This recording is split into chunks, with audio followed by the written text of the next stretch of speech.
Well, hello, everyone. We are back again for another Wet Ink Wednesday. And this time I'm talking to Eric Slauson, who's a game designer and freelance editor. And he says he does it all. So, Eric, say hello.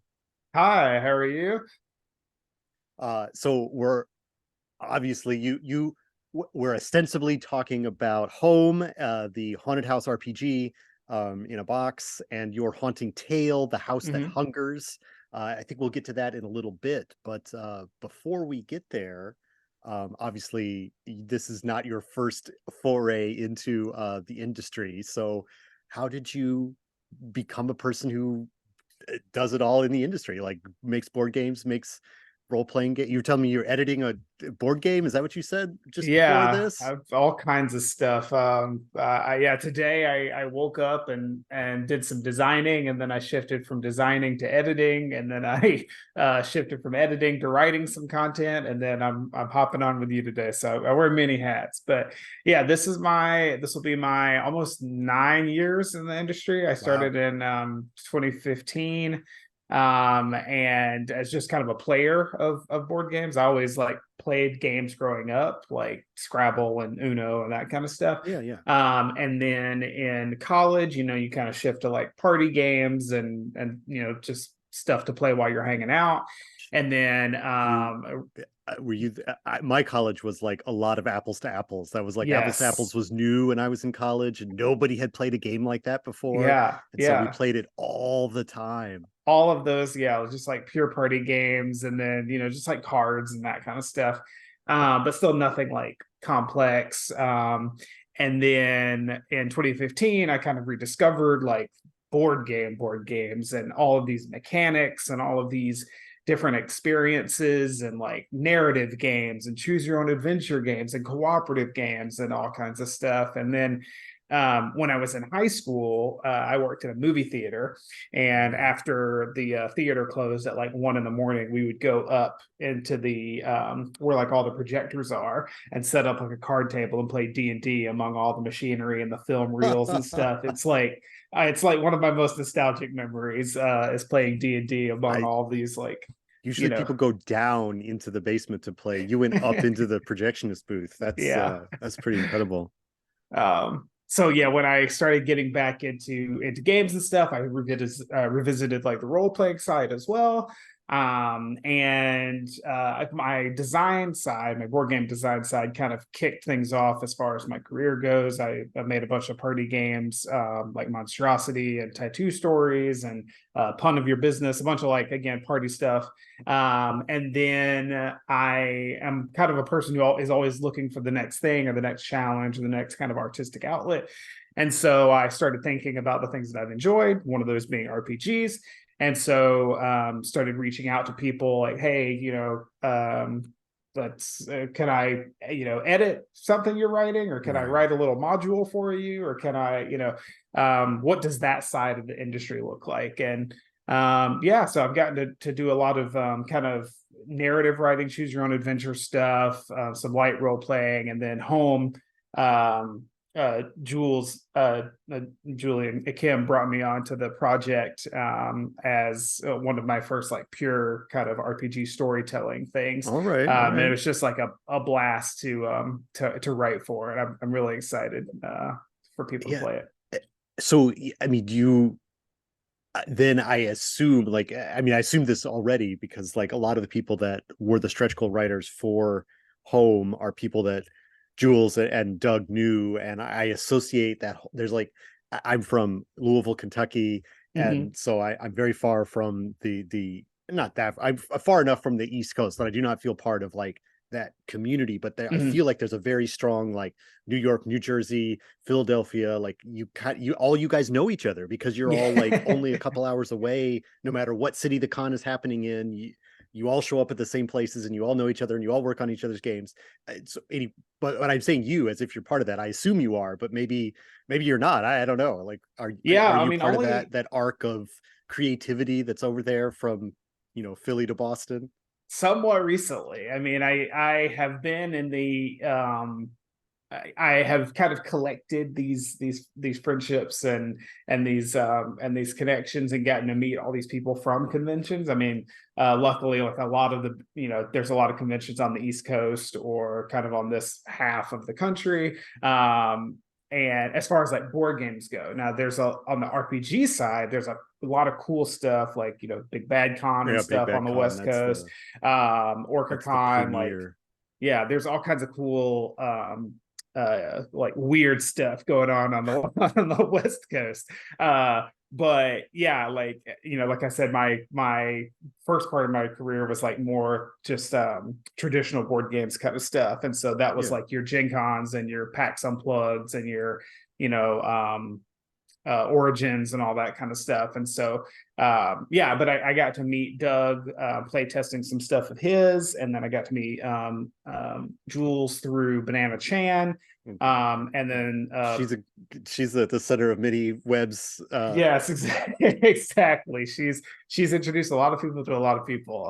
Exactly. I mean, she's done a lot of projects, and then she is responsible for a lot of projects getting done for people kind of getting connected. But Mhm. and then the three of us, Banana, Jules, and I, got together to work on a Chucky board game last year, a Child's Play Nice. board game. So that was really fun.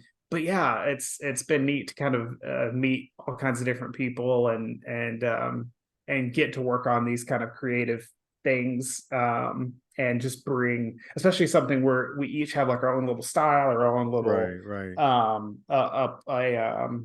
an environment or a sandbox. Like the home system is really cool because it's these haunting tales, and Right. okay, my house is like this, what is your house like, and what is your house like, and it's really cool. Right. We're gonna talk more about that in just a second, but I have another question about like your kind of entree into the community. Like Yeah. you make it sound like it was easy. I mean, No. is it easy to just like, oh, all I did was like I started making board games and then I, like what No. so I mean, was it just like, I don't know, showing up and just being present and like was there a Yeah. hustle to it like that, or was it just sort of I, like, chance and you connected with the right people at the right time and somebody was looking for an editing project and you're like, I'll do that, yeah. I mean, I or think absolutely things build on each other, and it's definitely a hustle. I mean, just on the board game side alone, like I started in 2015. My first game didn't come out until 2019, so that was like 4 years of hustling and getting no's and no's and no's and going to right. conventions and setting meetings, and just like, so that was a bunch of a struggle. And then once you have a game come out, it's somewhat easier to get more meetings because you can be like, oh, I had this game, and Yeah, I've people kind of have at least seen your name pop up on BGG, like but yeah. So once I had kind of games out, then I started in the my first like big games came out in 2019, and then MonsDRAWsity is probably my biggest game that came out in 2020, and then the pandemic happened, mhm. and kind of kind of messed with some of the momentum I was getting, and so I wanted to stay connected with the industry and keep working and honing my skills in different ways. And so I'm an English major, and creative writing and all that kind of stuff. I did stand up comedy and wrote jokes and all kinds of All stuff. Right, right. So my yeah, like I have a lot of skills. So I was yeah, like, you oh well, let me do writing instead, or let me do proofreading. Like yeah, I've been grading student papers for 10 years. Like right. I'll just treat these rule books like sixth grade essays, and So get my this red is a marker. classic, like, and this is Doug's wording, and it's like it's an overnight success that was 15 years in the making, right? Like Absolutely.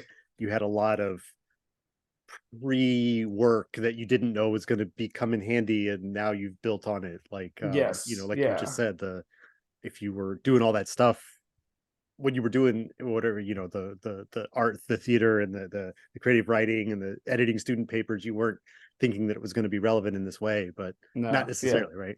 Yeah. So All right. then yeah, I just kind of went from one project to the next, and luckily this is a the an industry of people. Hmm. So once you do a good job for somebody, they know somebody who needs something, and they say, Yeah. oh, he did this for me, or he was really good at this, and you just kind of bounce from gig to gig. And and here I am. And here you are, Uh, bouncing on.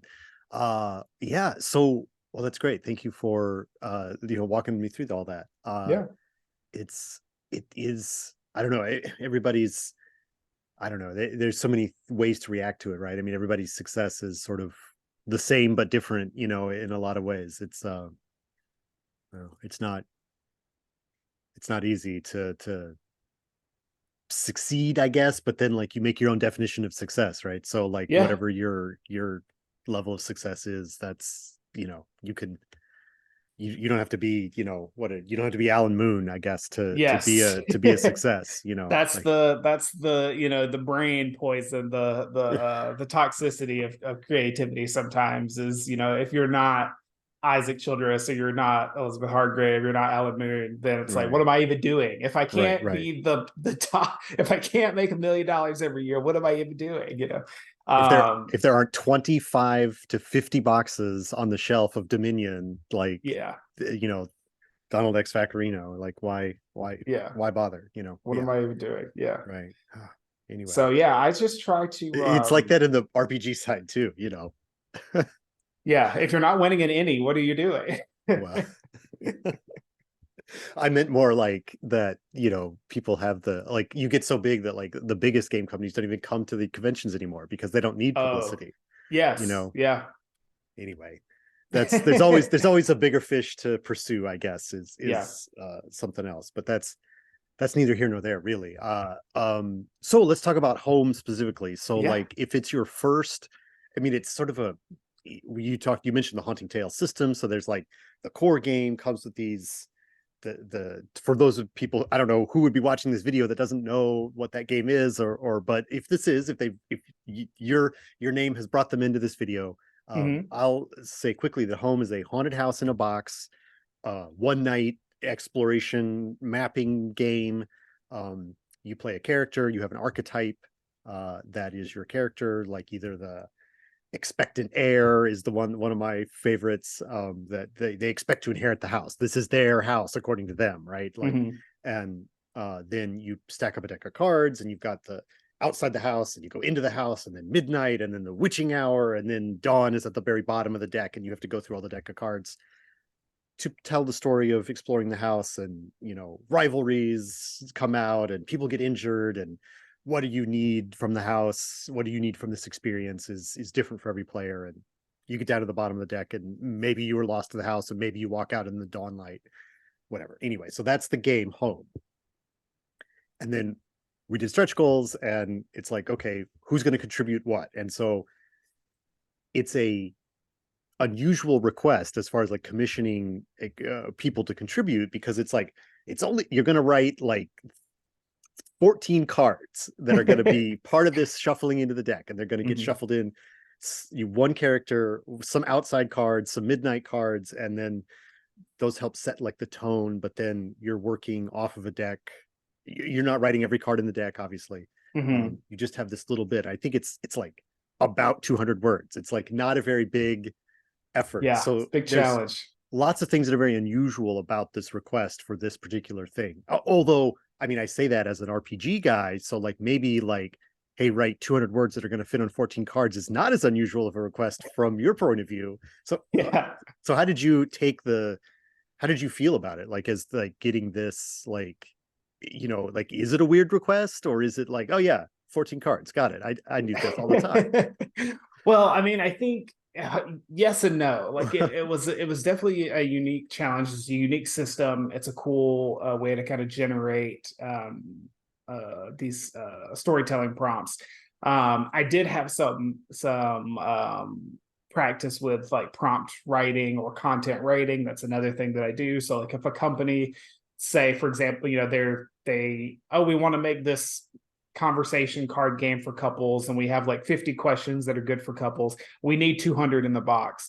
They'll like hire me to write those other 150. We have a meeting, we figure out what vibe are you looking, is it playful, is it sexy, is it Mm, what are we doing? And I do that 30% for of one party and games 30% and of the other. exactly. And so, I have some of that practice working specifically for like a vibe or a specific client. And so basically I just, I met with Jules, I met with Doug, and they kind of told me about the game a little bit. We played like a little mini version. And then I was like, oh, got it. And then 14 cards, and you're basically kind of designing your own haunted house vibe. And so I pitched kind of 3 different haunted houses, because I also didn't know what the other stretch goal people were doing, so we didn't Right. want to have like 5 of us do cult stuff. There's a whole big world of horror out there. Sure. Um, so yeah, I pitched 3 different concepts, and then they were like, "Oh, nobody's done this one. Do this one." And so I just kind of, started digging into, okay, what's one weird thing that could happen? What's another weird thing that could happen? And like you said, it's got this kind of chronological, but outside the house, inside, going deeper, getting later at night, and all that kind of stuff. So it's got this natural kind of escalation built in, which was another fun thing. Like when you're, okay, that's spooky, but how spooky? Is that a morning card, or is that a Mm. night card? Is that a, kind of how to organize it. So it was an interesting project, but yeah, I had a little bit of a head start for writing prompts and stuff. Nice. So there were definitely like other people we worked with who are like 200 words. Okay, what do you mean? Fits on a card? I can't do that. Um, uh, but anyway, that's everybody's got their own way that they come into the project. So tell us, what theme did you do? What's the vibe of your house? Yeah, so my little haunting tale is called The House That Hungers. And it's, not to give too much away, Yeah, yeah, you don't have to give but it all away. it's the general vibe is a kind of a sentient house that feeds off of some type of emotion, in my mind, kind of leading more towards discord between people.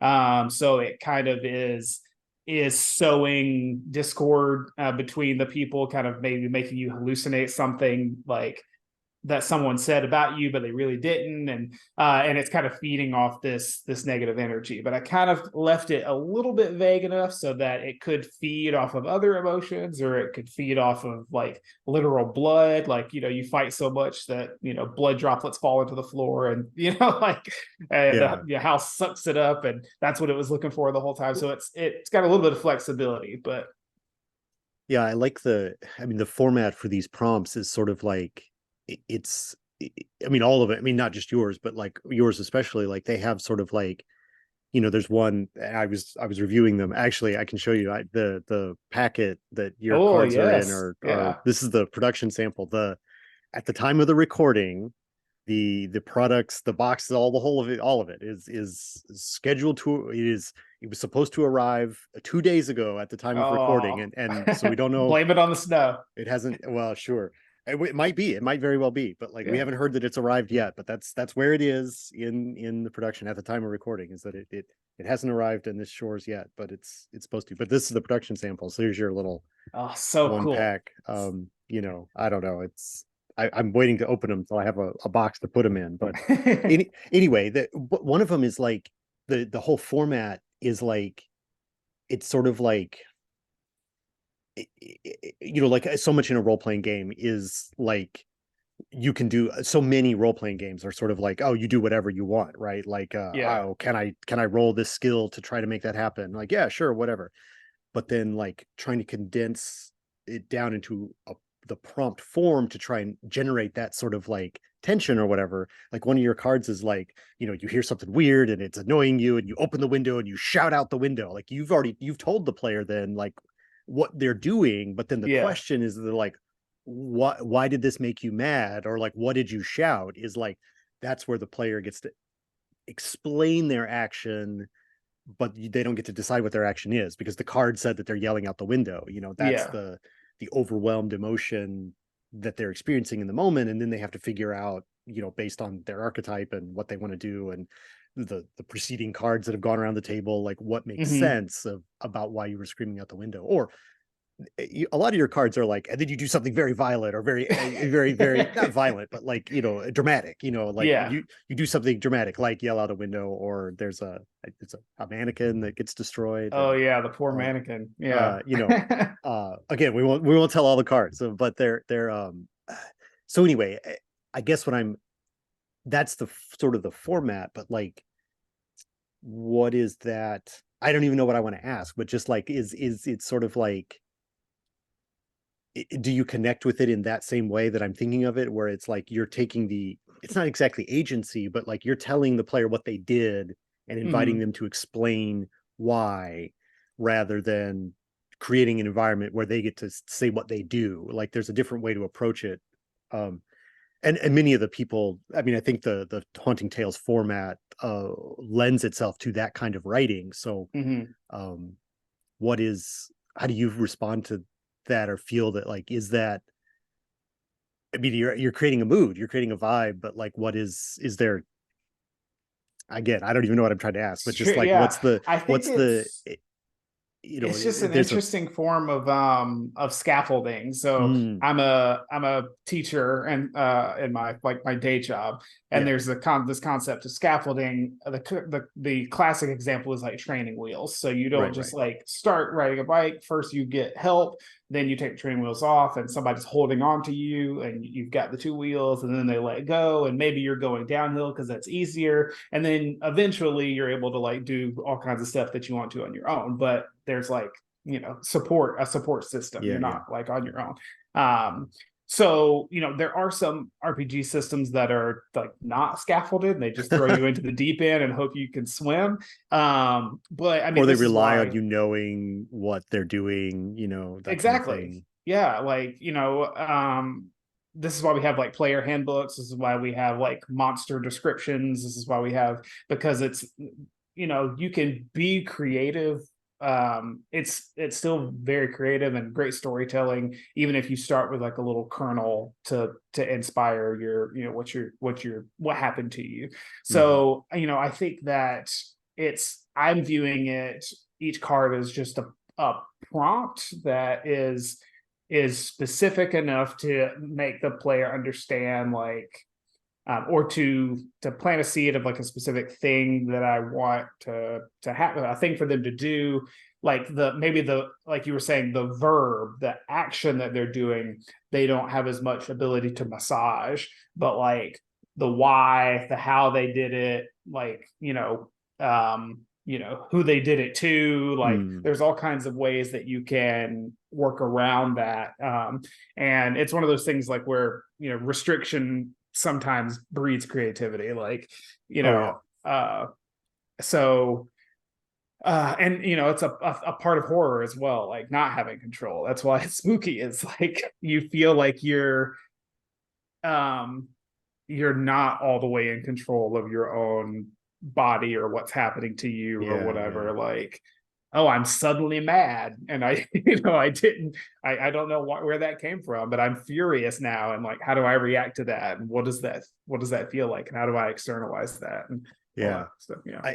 I definitely want to talk about like horror as a genre, and like if you're drawn to it and stuff like that. But I do want to cover one of the cards in the each of the Haunting Tales is an archetype card that gives Yeah. you it's a role-playing game, but you're not like making a full character sheet really. I mean, you have this card that tells you kind of your it's not even really a backstory, just sort of the kind of person you are, and then the Hmm. other side you have to answer some questions, and that you know did you like, I mean, usually they're like, you know who was someone you hurt, or what were you hiding, or like those kind of, just establishing a few things, like you said Hmm. seed earlier, like there's just some seeds that then once you enter the group of people who all know each other, then like there's some secrets that you have because you've decided, because the card asks you to decide a few things about yourself. Hmm. um but the archetype that you designed is called the Fame Seeker. Hmm. And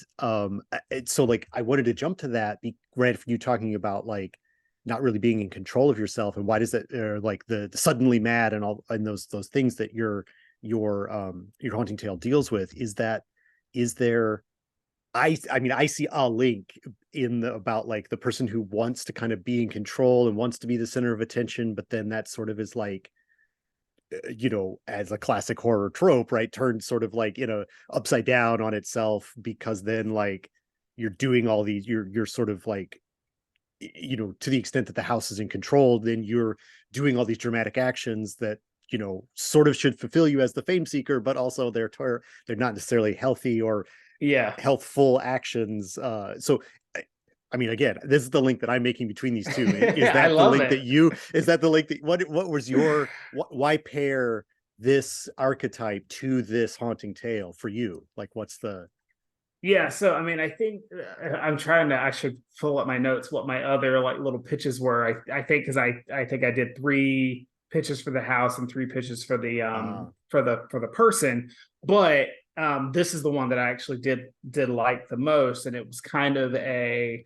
It seemed like a fun topical thing. So the vibe was like content creator uh a general content creator. So whether that's like a literal, like somebody who's constantly videoing themselves, or like an author or a comedian or whatever it is, but like somebody who minds things that are happening to themselves and others around them for content to then send out commercially or whatever. mhm. And I think that's just an interesting, it's a like a lot of horror, which we'll talk about. Like Yeah. there's a normal version of that, or like, oh yeah, of course, like you write what and base things off your own life or whatever. And then you can kind of twist that dial up where people are manufacturing drama in their own lives, or they're Mm, exposing secrets, other people's secrets, or there's like paparazzi is like an extreme version of that, where maybe they're not sure. trying to get famous, but they're like getting into someone else's life and making money off of that. So I just thought it was really interesting thing, or like a more topical kind of archetype. But with this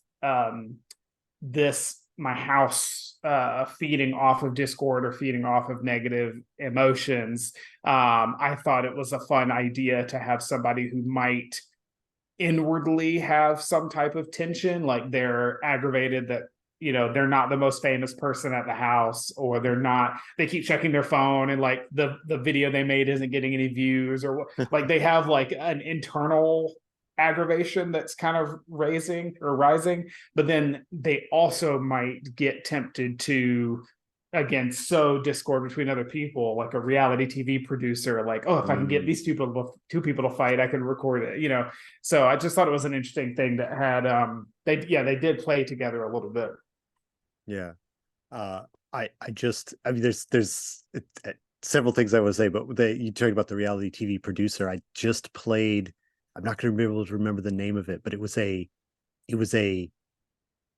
ghost hunting TV reality show simulator game, right? It was Oh, fun. but there was that role where it was like somebody is the producer who's in the van who is like, Making up stuff. you guys have to fight in this next scene, because that's the part of the episode where like it doesn't matter whether you've seen a ghost or not, you guys have to get into it, because like That's that's funny. what's going to be good for the episode. Yeah. And it was, yeah, I mean, it was a lot of fun. I'm trying to remember.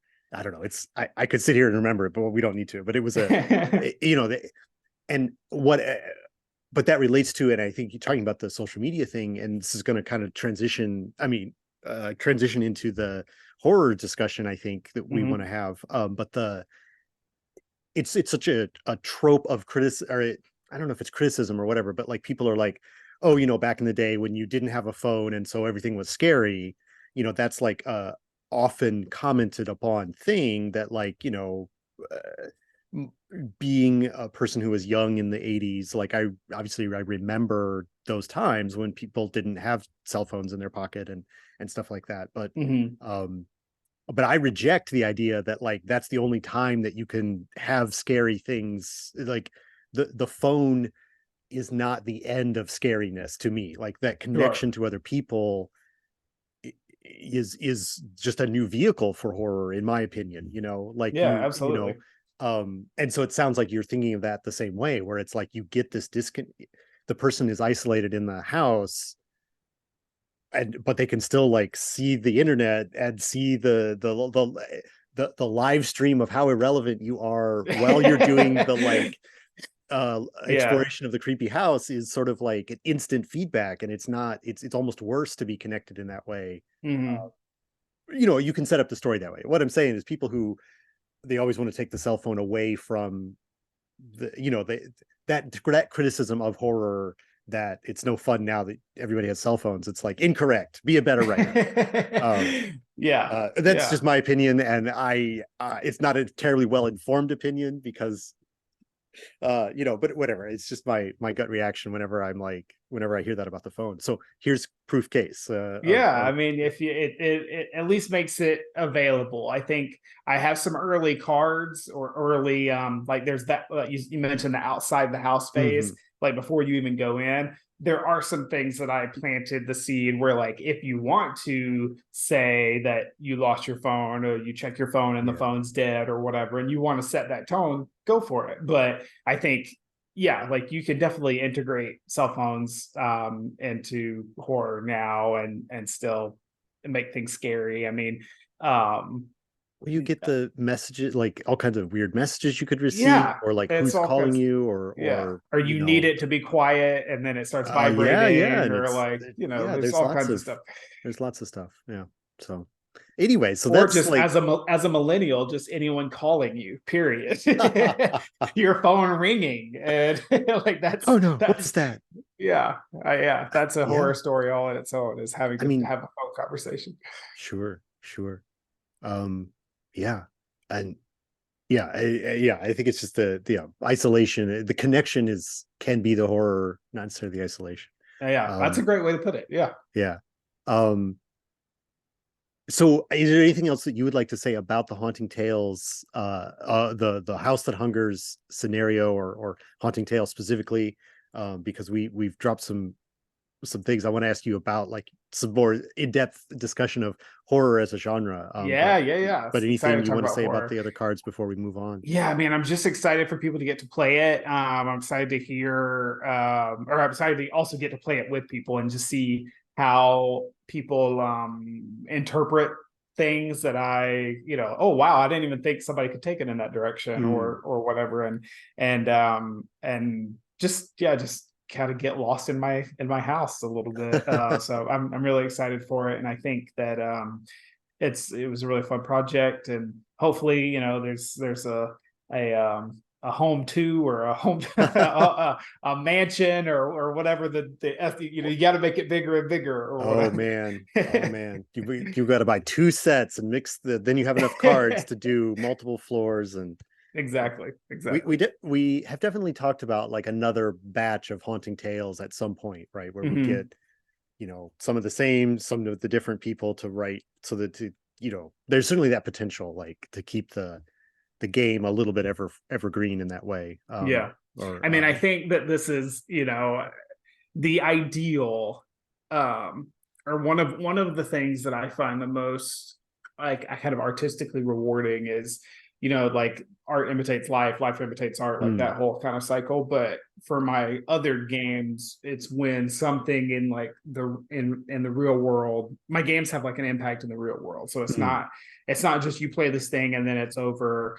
It in some way kind of bleeds into your real life. So I made a game called Tattoo Stories, where you're designing tattoos for each other, and I've had people like send me pictures of like actual tattoos they mm. got of things that they designed during that game. Or like MonsDRAWsity, you're drawing monsters, and I have like parents who are like, oh, this made my kid want to be an artist, and now they're looking up art schools, or now I've been getting them drawing books and stuff because they love monster art, and they're going through reams of paper and all kinds of stuff. And so just having that kind of impact, is really neat. So, if, pie in the sky dream is, somebody plays this, or somebody finds it, and then I find out that, like, they actually wrote a horror novel kind of set in Mm, this haunted house, or yeah, a movie comes out and it's like, oh, actually we were playing this game, and it kind of gave me this idea, what if a bunch of content creators were trapped in a house, that kind of stuff. So sure. yeah. Yeah, that'd be great. That would be amazing. It'd be we Totally realistic expectation. that's right. That's right. Hollywood producers, get in touch. Yeah. We will be happy to license the home the RPG for use in your films. I mean, hey, Uh, it is anthology ready. I will say that.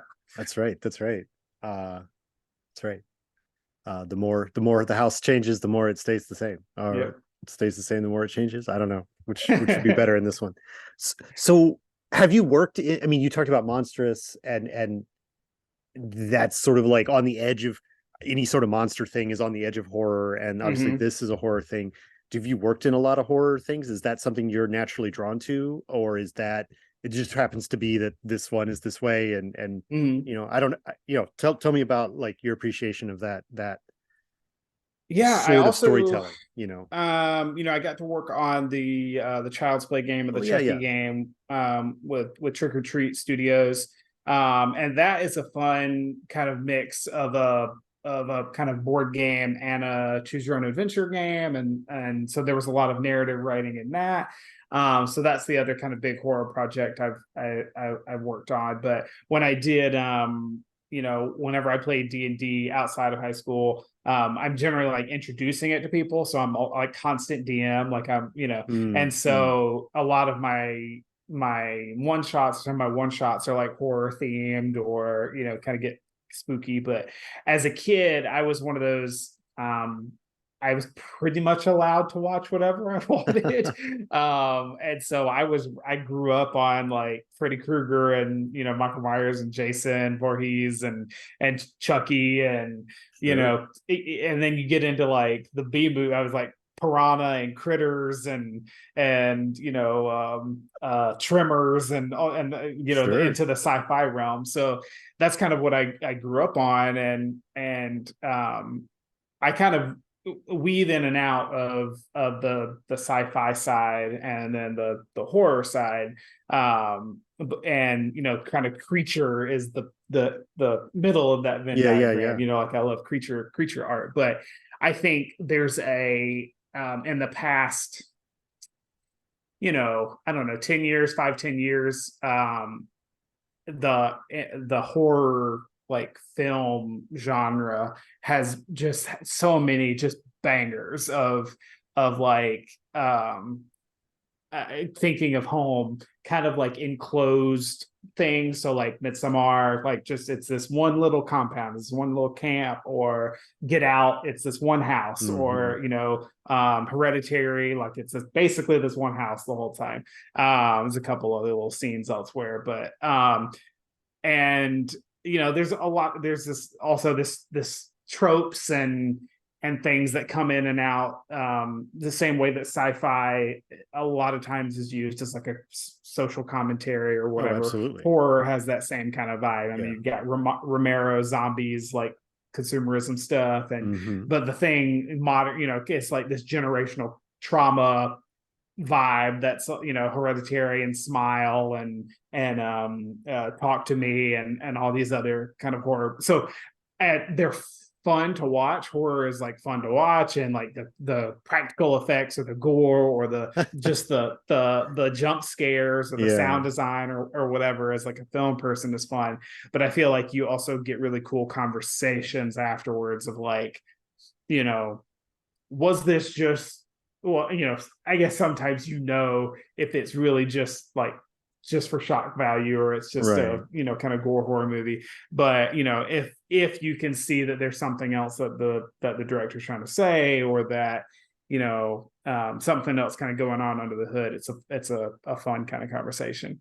Yeah. um I yeah. I always like, I mean, this is only tangentially related, but like I really like when you have a movie that's like everyone else was making like a dumb slasher movie, but like this actress was like, she was making like, she was in a different movie, and everything that like she was bringing was serious, and like Yeah. you could connect this thing, and like everybody else was not picking up what she was putting down. But like, you Yeah. know um I mean, that happens in sci-fi too, where it's like, no, this is really, whatever, this is a really scary situation, or these are really important questions, and everybody else is just like, monster in space.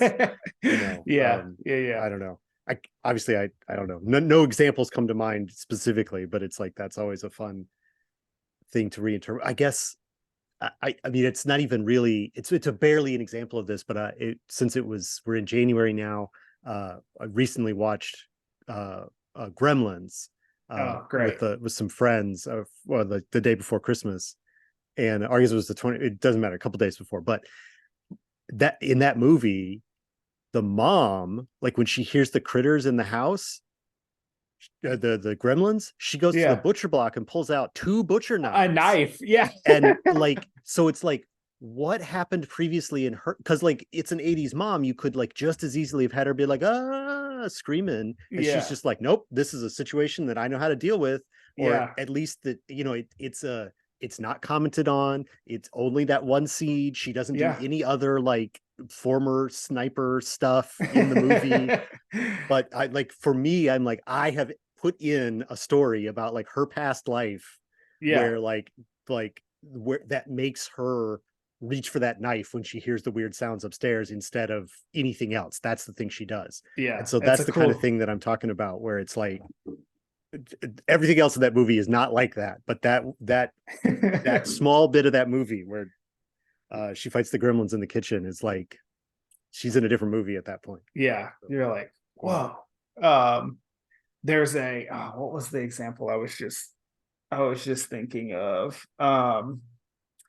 Well, it's hard to get. Yeah, it's hard. I'm thinking of a lot of things that are like spoilers that you find out, Yeah. like that things aren't exactly what you thought they were. Like Well, there's a really simple setup that you're like, oh, this is going to be a home invasion movie, and then like 10 minutes in or 15 minutes in, it's like, oh, like it's the tables have turned, or like it's not, whatever.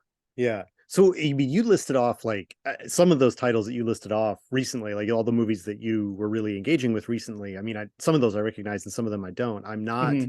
uh, I, I don't seek out, well, I don't seek out movies at all anymore. I've reached that age where I'm like, whatever, but I definitely don't seek out like horror movies in particular. Hmm. And so I haven't seen like anything that's like a good horror movie. You're talking, Yeah. I'm aware that that is having a sort of a critical reappraisal, and like there's people making good horror movies, not just like splash schlocky stuff, Hmm. although there's I guess still that getting made It's as also well. fun. um Yeah.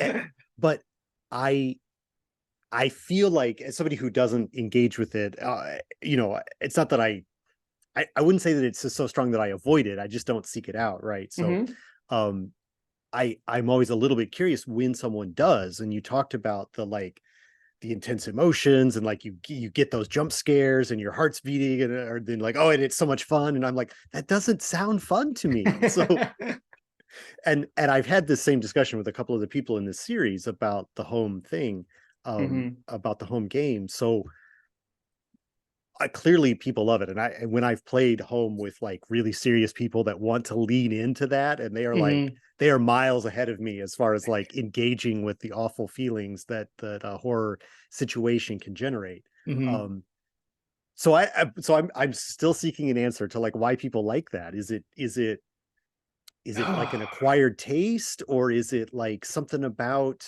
that sort of like separation between you can feel that intense emotion, but then like the movie ends and you're seeing the credits and you're like, it's safe. Yeah, everything's fine. Chucky's not in my closet, you Everything's know. fine.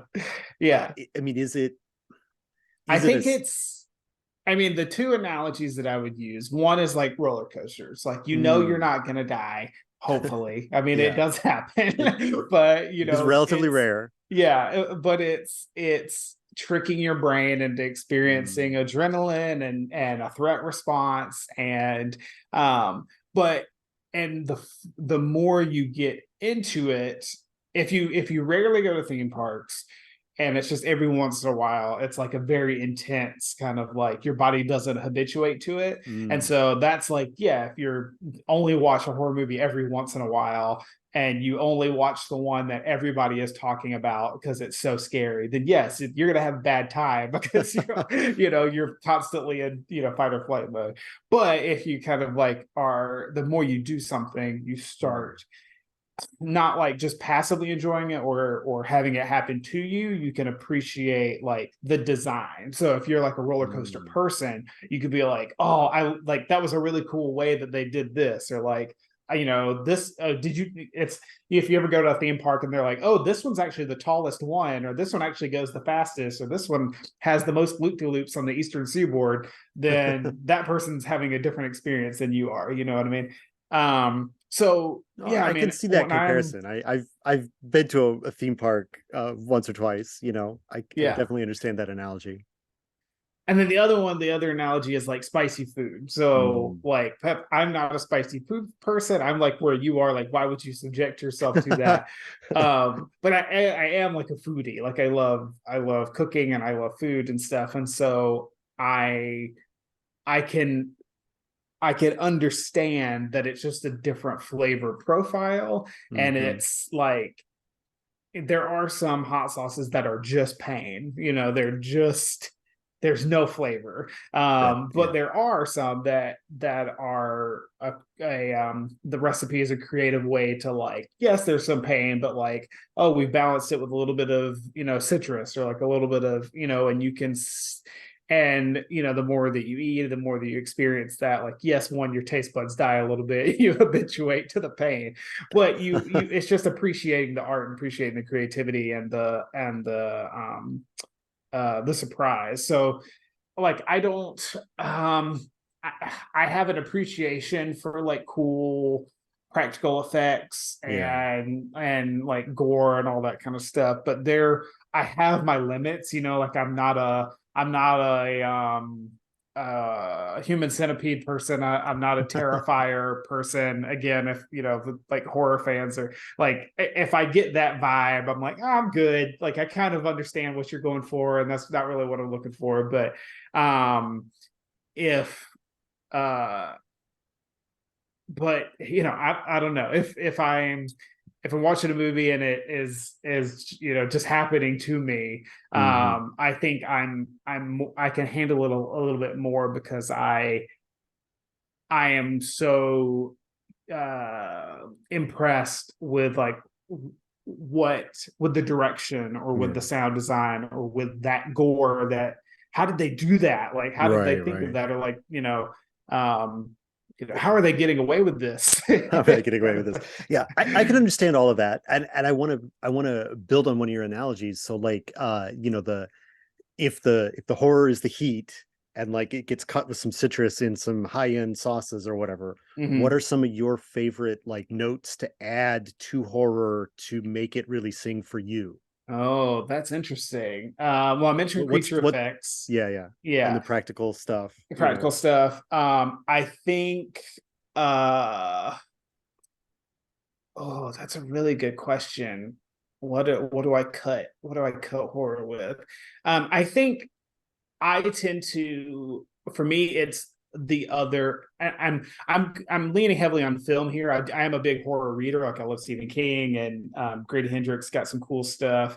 Um, but It's um, just it is so visceral when you add in you're seeing the splattering or whatever instead of yeah, imagining the splattering. It's a different reaction for sure. I think it's quality. I think Mm. it's the overall quality. So if all you have for me is gore and shock value and stuff, like that's what I mean is one of those hot sauces that is just pure pain. And but if I'm the some of the movies that I'm mentioning, you just go with like a Hereditary or Get Out or something like that. There's so many other cool things happening in the movie. Like the performances are incredible, like the cleverness of the writing, the foreshadowing, the little callbacks and setups and the cinematography, and like there's so many other things for me to appreciate, like the manipulation that got me to being scared, you know what I Mm. mean, like Yeah, yeah. um and people kind of roll their eyes or kind of poo poo like jump scares and stuff, and I think it is easy, like just make a really loud noise and make something jump at the screen, but I think it has its place, and I like there's a way to um there's a way to play with that, Hmm. and use it responsibly, I guess. But I think It's for me, the citrus in this analogy is other, um Which being sounds like you just skillful. appreciate good storytelling. Like you talked Yeah, about exactly. callbacks and Yeah, foreshadowing and stuff. I mean, those are just like relatively basic storytelling techniques that make all stories yeah, better yeah, told, when you're setting stuff up and then paying off what you set up, yeah. Got to It's got to be Awesome. a good book also, or a good movie also, or a good Yeah, game also, kind yeah, of thing. So awesome. All right, well, we don't have too much more time to chat here, so I want to give yeah. you an opportunity to talk about some of the other stuff that you're either working on or is coming out soon, or if you want to tease some future projects, if you've got any stuff like that you want to talk about, Oh like yeah. what else are you what else is coming soon that you've been working on? Yeah, so I mean, I've got the Chucky game coming out this year. Really excited about that. I've got, like I mentioned, my other games. I've got MonsDRAWsity. I've got a game called Pun of Your Business. I have a game called Wackronyms. Those were all silly kind of party game kind of things. You can follow me on socials, and I'm posting about those. I'm at Slauson Designs. And as far as like writing things, I was a contributing writer. There's another game called Forsaken. That's a cool like sandboxy sci-fi game. And so I got to write some modules for that. So you'll see some of my stuff in that.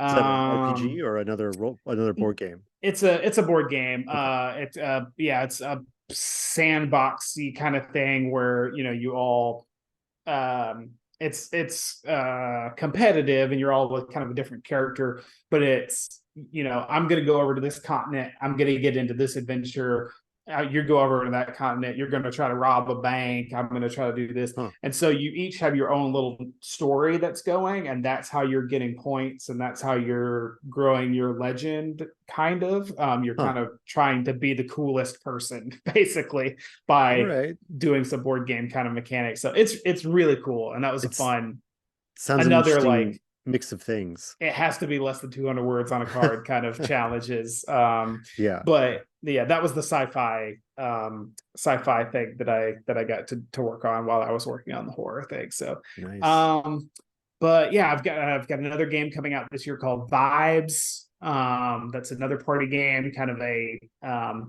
get to know you game, or how well do you know each other Yeah. thing. That's from Pandasaurus Games. Yeah, I've been busy, and You've then been there's a lot of busy. stuff that I'm doing in the background. If you are a person who reads credits in a board game rule book or an RPG rule book, you might see my name listed as editor. But yeah. Yeah. Well, I'll look next time I pull out a game and see. Uh yeah. All right. Well, I think that hit all you jumped ahead and gave your socials anyway. That was going to be my next question. So Yeah, I mean, I thanks for having me. oh yeah, of course. I had a blast. I appreciate you giving me some of your time today to talk about this little game that you worked on and all the other stuff. It's been a good conversation, I think. So appreciate it. Absolutely. Thank you. All right. And thank you to all the people who watched the video.